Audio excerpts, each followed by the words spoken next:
ini saya akan coba presentasikan perihal pemenuhan tugas asesmen tengah semester mata kuliah manajemen pergudangan. Izin saya untuk melakukan share screen. Baik, pada kesempatan ini saya akan coba memaparkan perihal tugas yang diberikan oleh dosen mata kuliah manajemen pergudangan, yaitu Ibu Dr. Erna Mulyati ST, MT, CMLT. Kemudian saya sendiri adalah Kadek Krisna Permana Putra dengan nomor induk mahasiswa 2112543. Dalam hal ini saya merupakan mahasiswa S2 untuk Universitas Logistik dan Bisnis Internasional. Kita mulai saja terkait dengan asesmen tengah semester. Jadi pada kesempatan ini saya mendapat dua soal untuk terkait dengan asesmen tengah semester di mata kuliah manajemen pergudangan.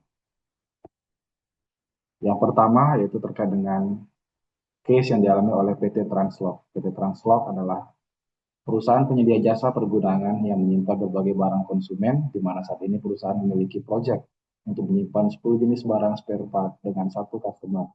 Anggap perusahaan X, luas gudang yang disewakan sebesar 5.000 meter persegi dengan sistem penyimpanan menggunakan tak palet.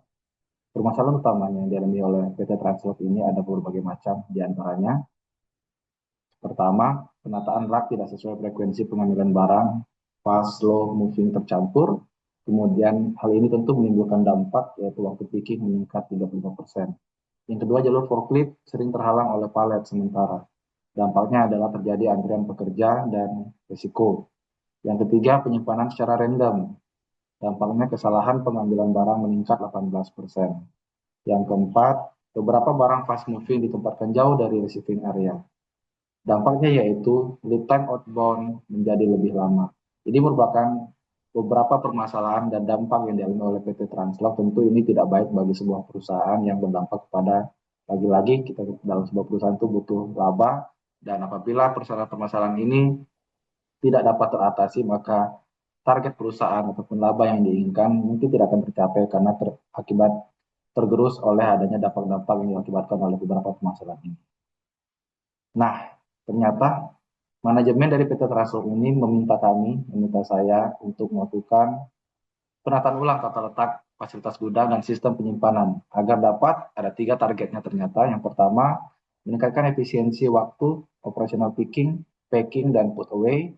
Yang kedua, mengurangi tingkat kesalahan pengambilan barang. Yang ketiga, meningkatkan utilisasi ruang gudang optimal. Kita langsung saja dengan ada data tambahan, yaitu jenis barang yang disimpan itu dari A sampai J atau 10 item dengan jumlah bisa dilihat di layar, ada yang 1.100, 600, 100, 1.300 hingga 500 dengan harga setiap unit berbeda-beda. Dan info lainnya adalah diperlukan 5 ruangan, yaitu ruangan receiving, storage, sortation, ruangan packaging, dan ruangan shipping. Kita coba untuk membahas solusi yang diminta oleh perusahaan PT Translog. Yang pertama, untuk tata letak, saya coba buatkan dalam menggunakan aplikasi DFLP. Ini saya sudah coba untuk membuatkan simulasi dari hasil pembuatan DFLP, yang mana seperti disampaikan di awal bahwa area dari total wilayah gudang PT Translog adalah 5.000 meter persegi. Kami coba untuk bagi menjadi 5 ruangan seperti yang disampaikan. Kemudian dengan besaran yang berbeda-beda tentunya, dengan min max side length-nya juga tentunya berbeda-beda beserta maksimal aspek rasionya. Dan kemudian kami masukkan dalam sistem DFLP ini, kemudian terbentuklah tata letak yang seperti ini, yang menurut kami ini sudah cukup optimal dalam membuat solusi atas permasalahan yang dialami oleh PT Translog, yang mana nomor 2, storage area berada di memiliki space yang paling luas. Seperti yang kita ketahui bahwa survei menjelaskan bahwa bagian yang paling membutuhkan space yang begitu luas adalah bagian storage. Kemudian nomor 3, sortation area, dan nomor 4, packaging area. Ini berdampingan. Kemudian nomor 5 ada shipping area, dan nomor 1 ada receiving area. Sepertinya model gudang yang terbentuk adalah model gudang berbentuk U. Ini merupakan hasil dari DFLP sistem yang mana dari tata letak yang baru ini diharapkan dapat meningkatkan efisiensi waktu operasional picking, packing, dan put away dikarenakan peletakan ruangan dibuat untuk memudahkan material flow, dimulai dari receiving, storage, sortation, packaging, hingga shipping. Kemudian, meningkatkan utilisasi ruang gudang optimal. Penggunaan aplikasi DLP menjadikan pemanfaatan luas gudang jadi lebih optimal sesuai dengan space kebutuhan. Seperti yang sampaikan tadi, untuk khususnya untuk 5.1, bahwasannya antara barang fast moving dan receiving itu memiliki jarak yang cukup jauh, dan ini tentu tidak baik karena barang-barang fast moving merupakan barang-barang yang merupakan kategori cepat keluar. Sehingga dengan tata letak yang baru, receiving itu didekatkan dengan ruangan storage dan juga ruangan sortation dan packaging, sehingga ketika ada barang fast moving yang segera keluar, itu prosesnya lebih cepat dan kemudian diteruskan hingga di tahapan nomor 5, yaitu shipping area. Yang kedua, kita coba membahas tentang sistem penyimpanannya. Menurut Rizu Lansyah, mohon maaf, Marwan, jenis-jenis kebijakan penempatan barang dapat dikelompokkan berikut. Ada 4 ternyata. Yang pertama, dedicated storage. Yang kedua, randomized storage. Yang ketiga, class-based storage. Yang keempat, share storage. Ini penting untuk memulai tentang pembahasan sistem penyimpanan yang tepat. Ini berkaitan dengan tentunya permasalahan-permasalahan yang dihadapi oleh PT Translog tadi. Salah satunya adalah terkait dengan penataan rak tidak sesuai frekuensi pengambilan barang. Kemudian jalur forklift yang sering terhalang oleh palet, kemudian penyimpanan secara random. Yang ini tentunya tadi sudah disampaikan di awal memberikan dampak yang begitu signifikan terhadap operasional dari PT Translog ini. Sehingga dari beberapa kategori penyimpanan yang disebutkan oleh Rizwan Syah Marwan ini, saya sendiri menetapkan class based storage sebagai pola yang tepat untuk menjadi alternatif terhadap permasalahan yang dihadapi oleh PT Translog ini. Yang mana class based storage itu sendiri adalah metode penyimpanan barang berdasarkan pengelompokan klasifikasi produk dalam beberapa kelas tertentu berdasarkan karakteristik atau tingkat pergerakan atau movement frekuensi barang seperti cepat, sedang, atau lambat. Tujuan utama metode ini adalah untuk meningkatkan efisiensi ruang dan waktu pengambilan barang dengan menempatkan barang yang paling sering diambil pada lokasi yang paling mudah terjangkau. Kita bisa garis bawahi terkait dengan barang yang movement frekuensi, ini merupakan masalah dari PT Translog tadi. Kemudian ada terkait dengan picking time, ini juga masalah dengan PT Translog tadi. Sama terkait dengan keterjangkauan barang. Dari permasalahan yang dihadapi oleh PT Translog, maka model penyimpanan yang cocok adalah class based storage. Kita lanjut terkait pembahasan pertanyaan lanjutan dari nomor 2 ini, yaitu menentukan jenis barang dalam penentuan penataan rak.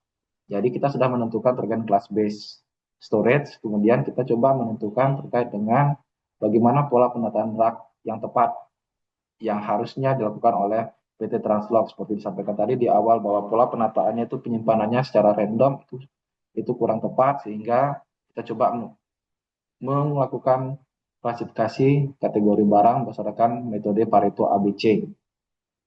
Berikut bisa disaksikan, kita coba menerapkan ini berdasarkan jumlah unit barang dengan asumsi bahwa jumlah barang yang banyak ini dengan yang terbesar merupakan barang yang paling sering keluar atau kategori fast moving, kemudian yang menengah itu kategori medium moving zone, dan kemudian yang sedikit ini merupakan kategori barang-barang yang jarang keluar atau slow moving zone.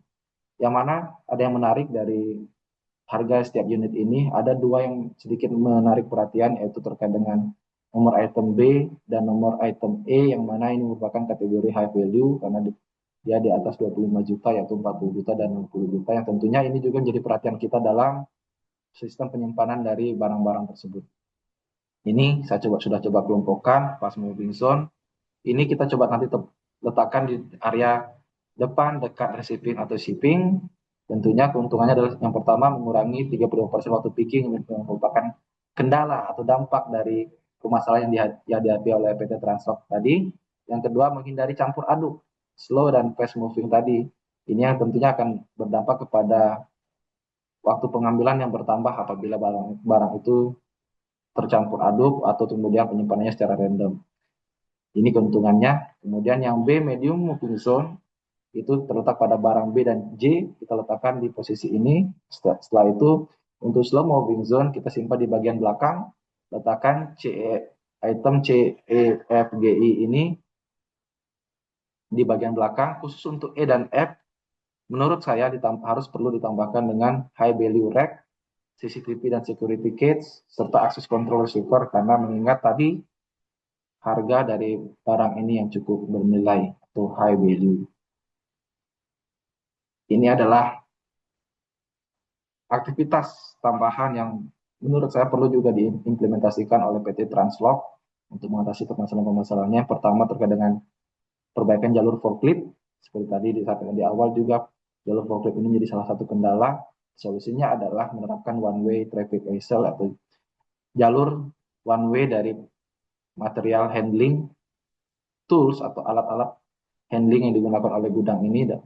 Kemudian yang kedua, membuat buffer staging area dekat receiving dan shipping untuk palet sementara sehingga tidak menghalangi proses forklift dalam berlalu lalang di gudang. Yang ketiga, menetapkan minimal lebar jalur forklift. Ini juga tentunya menjadi penting karena tadi juga merupakan salah satu masalah yang dialami oleh PT Translog ini. Adapun yang kedua, solusi yang bisa ditawarkan adalah sistem operasional untuk mengurangi error dan lead time. Satu, implementasi WMS, Warehouse Management System. Fitur yang wajib bisa digunakan adalah location management, barcode scanning, real-time inventory visibility. Ini tentunya untuk mengurangi adanya kecampuran antara barang satu dan barang lain sehingga mudah untuk proses picking.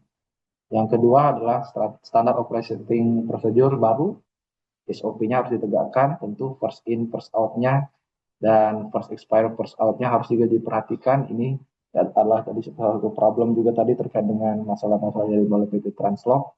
Yang kedua, receiving checklist-nya juga harus jelas, put away by allocation code-nya juga harus jelas, picking by batch atau zone juga harus jelas. Kita tadi sudah mengelompokkan zone item-item tadi berdasarkan zone-nya, baik itu zone fast atau zone medium atau zone slow, sehingga bisa dalam memudahkan dalam proses picking.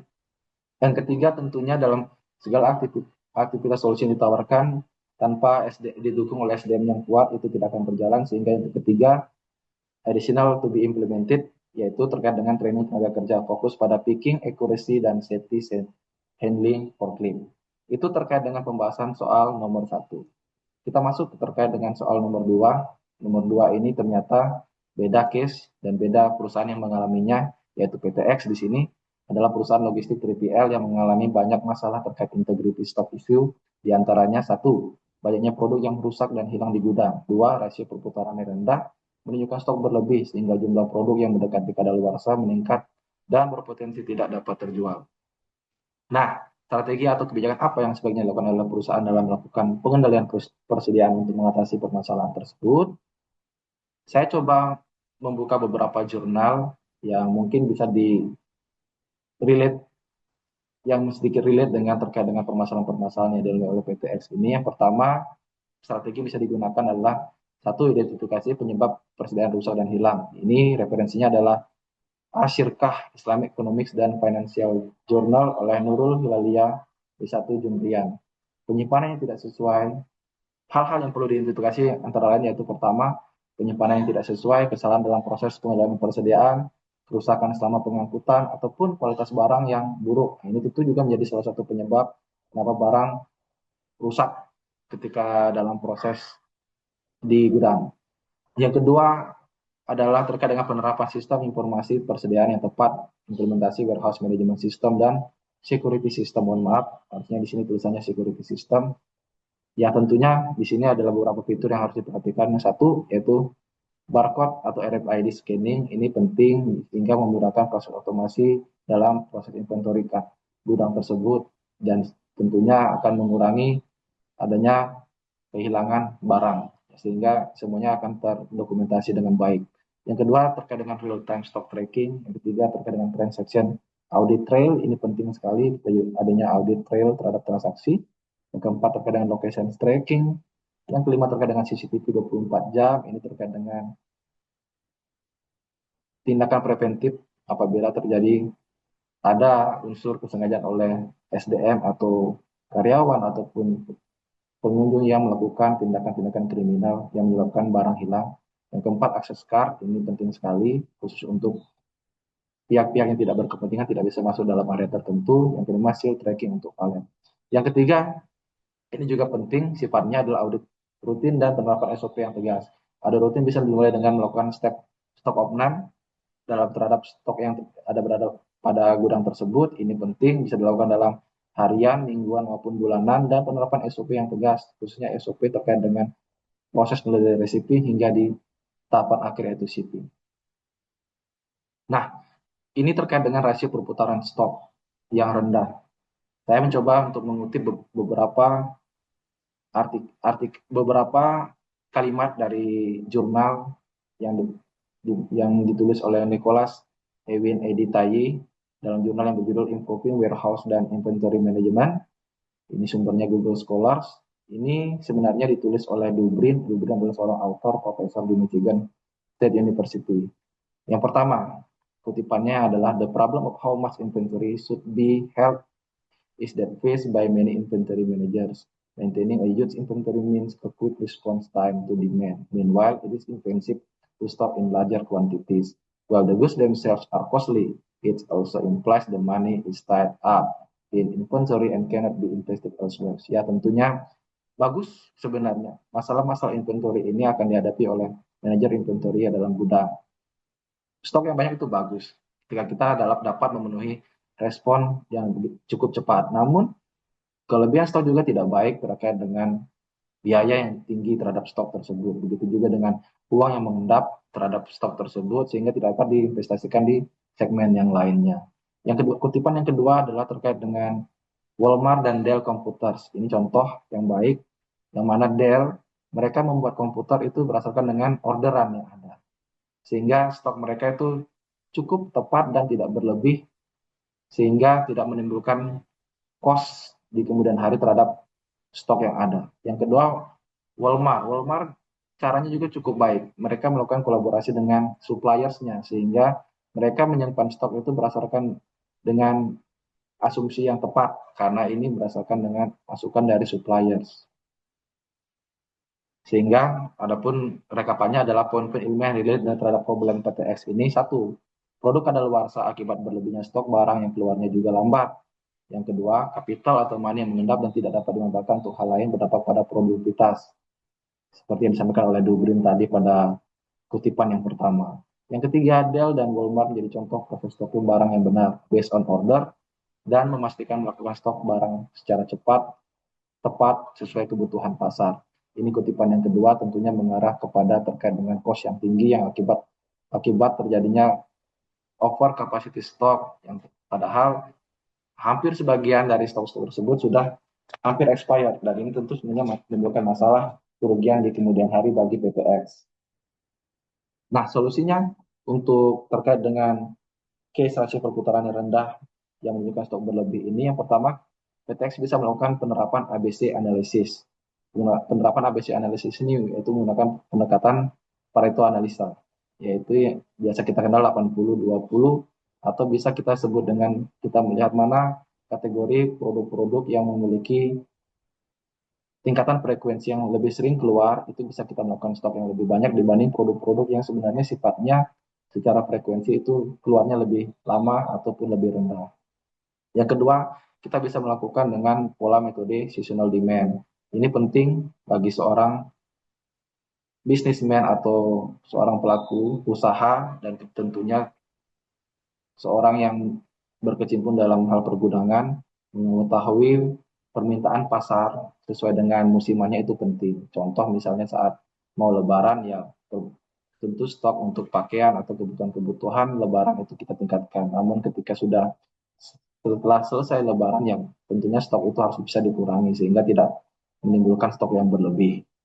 Kemudian ada namanya first in first out versus last in first out. First in first out ini penting.